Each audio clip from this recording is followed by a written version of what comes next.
살인을 변호한 게 조카 케이스뿐만이 아니었다는 겁니다. 조카 살인을 변호했던 이재명 변호사, 연인 살해 사건을 또 관여했다라는 논란인데 2007년 8월 이모 씨 가해자가 연인 관계였던 여성 A 씨에게 여성이 이별을 고하자 흉기로 여성을 수차례 찔러서 살해한 사건. 앞서서 조카의 살해 사건과 매우 닮아 있는 사건입니다. 당시 이재명 변호사가 두 차례 재판을 출석해서 심신 상실 상태로 주장했다라는 논란이 일죠. 이재명 후보 측의 반박도 있습니다. 당시 이 후보는 서류상 이름만 올렸다. 동업 변호사가 온전히 담당했고 이 후보는 재판에서도 배석을 같이 했던 것뿐이다. 그러니까 재판에 배석은 한 것 같습니다. 자, 이 문제는 정의당 심상정 후보가 비판을 했습니다. 이재명 후보에게 직격을 날렸습니다. 한 번은 조카 일이라 어쩔 수 없었다고 했는데 두 번째도 어쩔 수 없었다고 할 거냐. 생업 변호사들이 사람 가려 변호할 수 없다는 건 국민들 다 안다. 다만 인권 변호사 타이틀은 내려놔라. 비판했습니다. 김수영 교수님. 저도 저 주장에 굉장히 동의를 했어요. 그러니까 아까 손정혜 변호사님 말씀하신 것처럼 변호사의 직업 윤리상 아무리 흉악범이라 할지라도 변호를 맡은 이상 그 사람이 최대한 감경될 수 있게 여러 가지 이제 뭐 논리를 만들고 변호를 해야 되는 게 맞지만, 그리고 집안에 어떤 이런 문제가 있어가지고 자기밖에 해결할 사람이 마땅히 없었다면은 뭐 그 부분까지도 뭐 인정할 수 있다고 하지만, 지금 다른 사건, 조카랑 전혀 상관없고 가족하고 아무 상관없지만 유사한 데이트 폭력, 데이트 살인 사건에 대해서까지도 자신이 변호했던 이력이 이제 나왔고 거기에서 이제 심신미약을 주장했다는 얘기가 나오고 있는데, 사실 그동안 이제 이재명 후보가 이제 인권 변호사로서의 이제 이야기들을 많이 하고 다녔잖아요. 예전에 노동운동이나 이런 쪽에서 많이 이제 변호를 했고 또 이제 시민운동도 하고 여러 가지 인권 변호사의 전력이 있는데, 알고 봤더니 물론 인권 변호도 하셨겠지만 이렇게 흉악범의 범죄에 대해서 이제 심신미약을 주장하면서 형을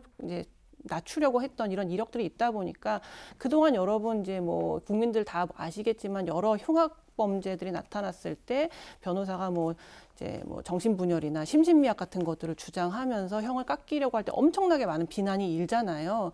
이제 그런 측면에서 물론 변호사 이재명은 그럴 수 있지만, 그래서 그 사람이 대통령이 된다고 합니다. 어떻게 생각하십니까? 라고 했을 때 국민들이 대통령이 되는 문제는 좀 다를 수 있다라고 저는 볼 것 같아요. 뭐 형수 욕설도 마찬가지입니다. 화가 나면 욕할 수 있습니다. 있는데 그래도 그 사람이 대통령이 되겠다고 합니다. 어떻게 생각하십니까? 라고 국민들에게 물었을 때 과연 그럴 수 있다라고 할 수 있을지, 그 사람이 사인으로 그냥 존재하는 것과 그래서 대통령이 되는 건 좀 다른 문제라고 생각합니다. 제가 진짜 몰라서 질문 드리는데 김수영 교수님의 개인 견해 들어봤고 전재수 의원님의 의견도 궁금한데, 인권 변호사랑 약간 이 그냥 살인 사건이 아니라 뭐 살인 사건에 그냥 살인과 다른 사건은 없겠습니다만 연인을 좀 무참하게 살해한 사건이잖아요. 두 건 모두 다. 그러면서 피해자 가족들이 있을 텐데 재판에서 피해자 가족들 앞에서 심신미약을 주장했다라는 것이 인권 변호사로서 맞냐라는 논란에 대해서 지금 여러분들이 의견 주고 계신 거잖아요. 어떻습니까, 전재수 의원님? 그러니까 저는 정치하는 사람이잖아요. 예. 정치하는 사람이고 그래서 이제 변호사로서의 어떤 직업 윤리, 또 이 범죄를 저지른 또는 이제 송사에 휘말린 의뢰인이 변호사를 찾아왔을 때 조력을 해줘야 되는 그런 직업 윤리상 의무가 있는 것이죠, 변호사. 그래서 우리 손정혜 변호사님께서 직업 윤리로서 어떤 변호사가 가져야 될 소명 의식, 숙명 이런 부분에 대해서 굉장히 잘 설명을 해주셨다, 이런 이제 생각이 들고, 다만 이제 정치를 하고 또 민주당 국회의원인 제 입장에서는 사실은 좀 아쉬운 부분이 있죠. 왜냐하면 저런 일이 없었으면 더 좋았겠죠. 더 좋았겠고, 다만 이제 피해자 가족이 엄연히 존재하는 것이고, 그리고 이제 살인 사건과 관련된 것입니다. 그래서 이런 부분에 있어서는 어떻든 정치 대선 후보뿐만이 아니라 정치하는 사람들 입장에서는 상당히 좀 이게 좀 조심을 해야 되는 측면이 있고, 또 이제 피해자 가족들이 여전히 살아 계시기 때문에 이 부분은 좀 기회가 있을 때마다 좀 진정성이 있는 그런 사과를 할 필요가 있다. 잘못한 것은 잘못한 것이다. 이렇게 저는 또 인정하고 넘어가야 된다고 생각을 합니다. 그러지 않고서는 한 발짝도 더 나갈 수 없는 것이 또 정치인이 짊어진 숙명이라고 저는 생각을 합니다.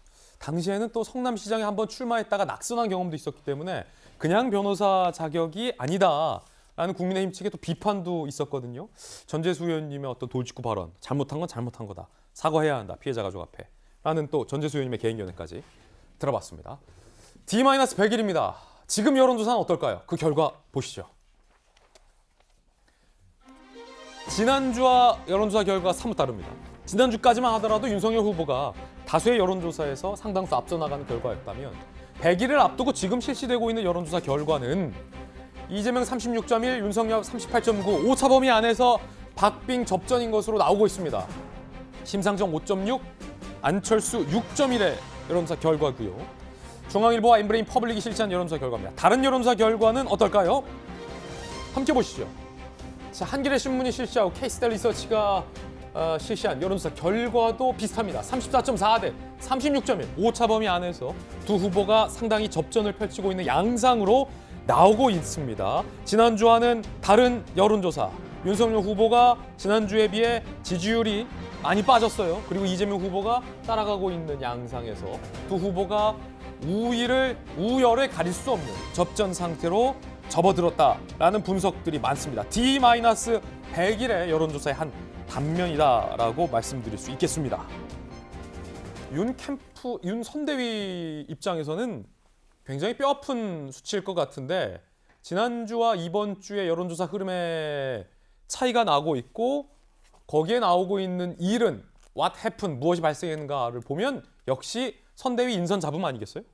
그러니까 사실은 뭐 아픈 부분인데 스스로 까먹은 거죠. 뭐 지난 한 11월 5일 이후 한 2, 3주간 그냥 시간을 흘려보낸 그 사이에서 있었던 여러 가지 갈등 국면들이 이렇게 지지율로 나온 거라고 보여집니다. 지금 미세 오차 범위 내에서 다소 앞서는 조사 결과들이 대부분 많이 있는데 저는 뭐 앞으로 한 100일 정도 남았으니까 이런 지지율의 격차가 출렁거림은 계속 여전히 있을 거라고 보고요. 스스로 까먹은 거다. 그렇게 보고요. 지난주에 우리 그 젊은 대변인 중에 하나인 당의 임승호 대변인이 얘기했던 엔진이 꺼져가고 있는 듯한 느낌이다라고 일가를 했던 그 논평을 저는 우리 국민의힘 전체 구성원들이 다시 한번 새겨봐야 될 때라고 생각을 합니다. 여론조사 나와서 말인데 조금 전에 한 패널이 언급했던 호남 지역 여론조사 수치 저희가 좀 더 정확하게 준비를 해봤습니다. 중앙일보 엠브레인 퍼블릭이 실시한 여론조사 결과 26, 27일에 실시된 여론조사에 따르면 광주와 전라 지역에서 이재명 후보가 69%, 윤석열 후보가 8.4%의 지지도를 기록했습니다. 이 말씀 드리겠습니다.